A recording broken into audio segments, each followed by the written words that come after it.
Jean-Pierre Coff, nous vous recevons à la Galerne à l'occasion de la sortie de Une vie de Coff, paru aux éditions Stock. Ce livre où vous vous livrez littéralement, vous faites beaucoup de confidences.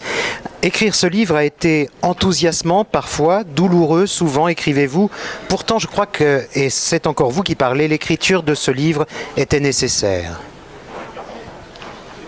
Ben oui, vous savez, quand on n'est plus tout jeune, ce qui est mon cas, on a quelquefois le besoin de faire le point sur soi, pour soi, et aussi vis-à-vis des autres. Et moi, j'ai eu envie de faire ça un peu pour moi d'abord, un peu comme une analyse un peu facile, si vous voulez. J'avais déjà essayé de faire ça il y a très longtemps, à l'époque de mes très gros emmerdements. Je pensais qu'on pouvait se passer d'un analyste ou d'un psychiatre ou d'un psychologue. Et puis, ça avait pas mal marché. Je suis partisan des deux colonnes, moi, de temps en temps dans la vie. Une colonne pour, une colonne contre. Et qu'est-ce qu'on est réellement, et on se dit la vérité. Le problème, c'est de se dire la vérité, c'est ce que j'ai fait dans ce livre. Moi, ce qui m'intéresse, c'est de dire la vérité, c'est pas de bluffer. Et par moments, c'est quand même pas mal de pas bluffer, ni de pas se bluffer soi-même, ni de pas bluffer vis-à-vis des autres. Vous ne bluffez pas du tout parce qu'il y a véritablement, au milieu des moments formidables, on en parlera tout à l'heure, les moments les plus difficiles de votre vie. Et ça n'est pas simple, j'imagine, à livrer, à coucher sur le papier peut-être, mais à livrer ensuite au lecteur. Oui, mais depuis que je suis, médiatisé, c'est agaçant de dire ça, on a l'impression de ne pas être maître de soi. Depuis que j'existe, que je suis sorti de l'anonymat, j'ai une relation avec mes lecteurs de mes livres précédents, ou avec les gens qui m'ont vu à la télévision ou qui ont regardé les émissions auxquelles je participais. J'ai une relation très particulière, très chaleureuse, j'ai l'impression très sincère.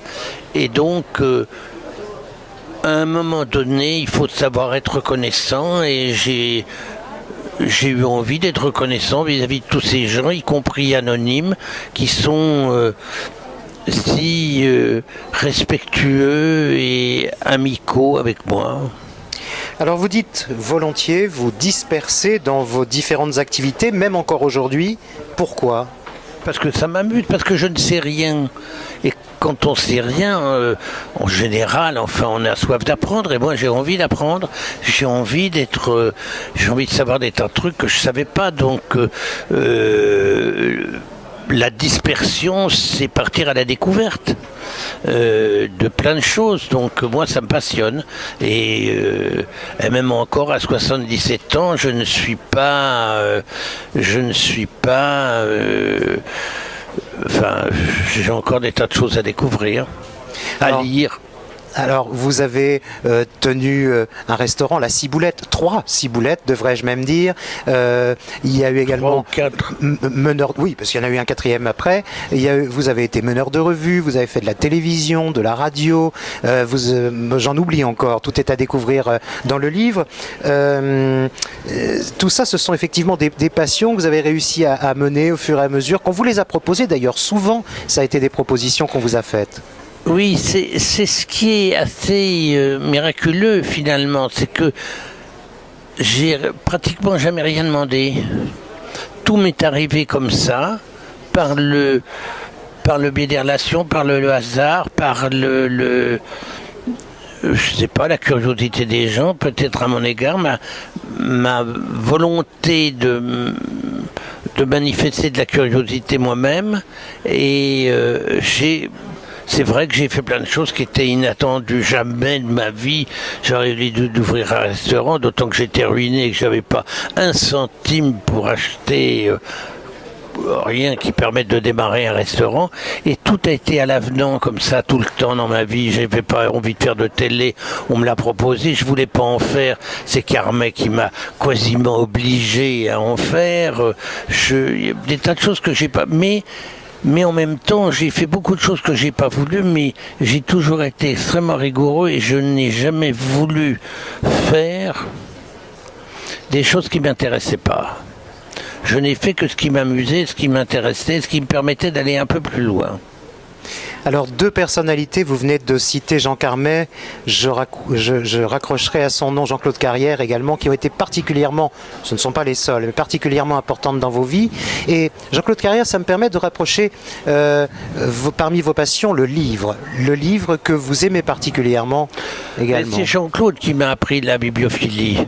Je n'aurais pas connu Carrière, je n'aurais pas vu sa bibliothèque, je ne saurais pas que, en dehors des livres brochés ou reliés qui existent, je le saurais parce que j'ai travaillé dans l'édition dans ma prime jeunesse, mais je ne même à l'époque où je travaillais dans une filiale de Lafon, où on faisait ce qu'on appelle des beaux livres, c'est-à-dire des livres liés, je ne savais pas que la bibliophilie ça existait, j'avais jamais vu un velin pleine peau, etc. Donc je n'étais pas, ça me passionnait pas.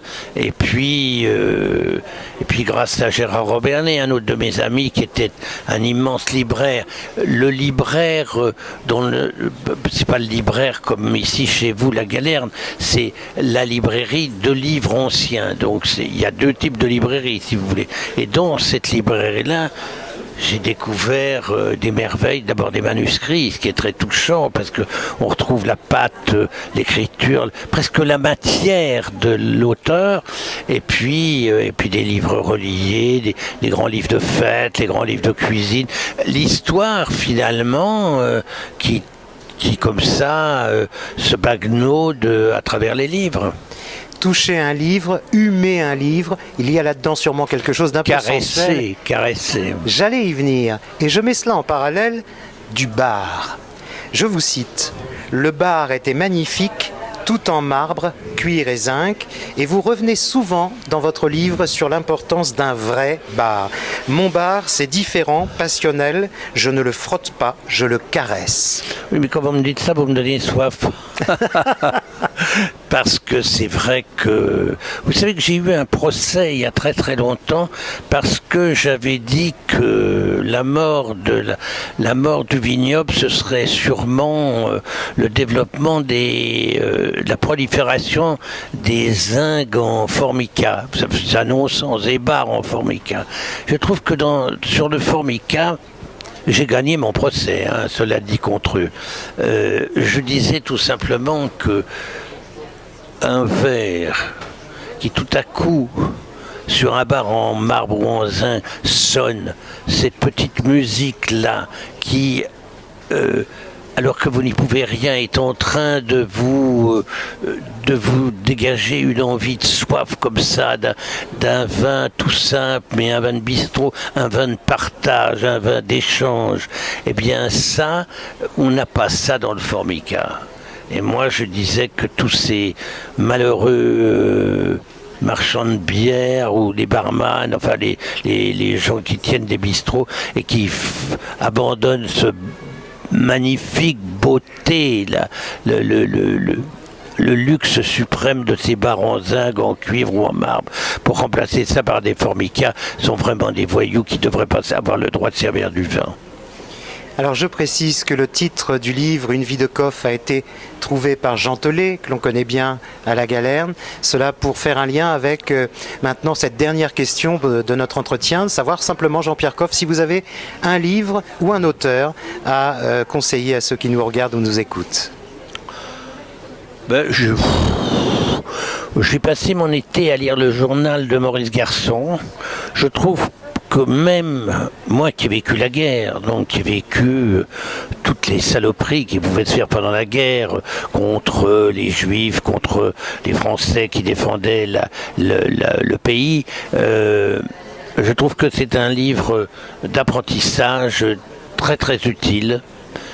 Avec des portraits magnifiques, une plume acérée, d'une brillance et d'une fulgurance incroyable. J'ai un livre qui n'est pas un livre de cuisine malheureusement parce que l'éditeur s'est obstiné à vouloir l'appeler La cuisine du Sud-Ouest. C'est un livre, pour moi, un livre bonheur et qui est un livre souvenir. Mon amie Christine Valette était propriétaire d'un très grand château à Saint-Émilion qui était Trollon-Mondo, qui est toujours premier grand cru classé, l'a mené là à partir d'un vin très modeste. Et cette jeune femme m'a envoyé, qui était une amie de 25 ans, m'a envoyé son manuscrit avec ses dessins. Et ce livre est absolument magnifique. Nous sommes allés, elle me l'a confié pour que j'essaie de le faire éditer. Je l'ai mené chez Flammarion, qui est un de mes éditeurs, qui a accepté de le prendre. Nous avons signé un contrat un mardi au déjeuner, et malheureusement le jeudi elle était morte. Et je me suis engagé à la fois vis-à-vis de l'éditeur et à la fois vis-à-vis de son mari et de ses filles, puisque le livre leur est dédié. Je me suis engagé à défendre ce livre. C'est pour ça que je n'ai fait que la préface et que je ne m'autorise pas à le signer parce que c'est pas moi l'auteur, mais je trouve que c'est un livre sur le savoir-vivre, le plaisir de l'échange, de recevoir, de partager. C'est le règne de la convivialité et du bonheur partagé. Et ce livre-là me touche infiniment parce que c'est un livre de cœur, alors que les livres de cuisine, c'est souvent, pour moi, en avoir fait des dizaines, je sais ce que c'est. Mais ça, c'est un livre généreux. Merci Jean-Pierre Coff.